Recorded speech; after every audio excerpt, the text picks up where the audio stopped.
have very strong convictions, and you make your choices based out of those convictions. And I feel like your convictions make your story so relatable, so that anyone can read it and be like, oh, I can learn a thing or two from that.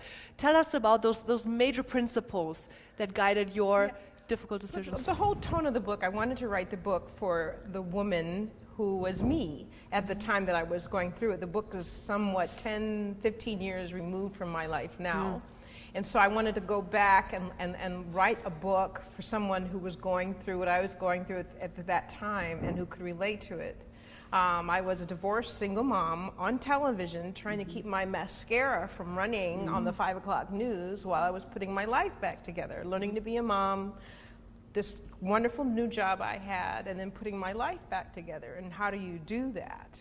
By looking for those pockets of joy in life, those what I call moments where you feel like everything's going to be okay just for a moment. And a lot of what undergirded all of that was my faith, was my belief that if I just got up in the morning and put one foot in front of the other, it would be okay.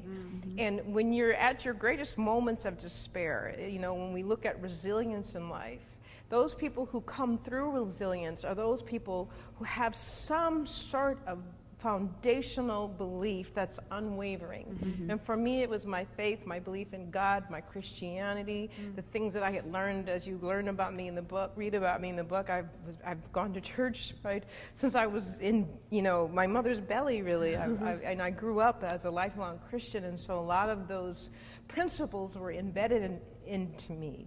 But at the same time, Christina, I didn't want to preach or proselytize or pummel people over the head. Certainly didn't. Life is hard enough already without people telling you what you should do and why aren't you doing this. And so I was very careful in the tone of the book to say, you know what, this is what happened to me. And this is how I dealt with it. So, you know, and it was partially my journalism training where it's, you know, you present a story and then you let the viewer decide.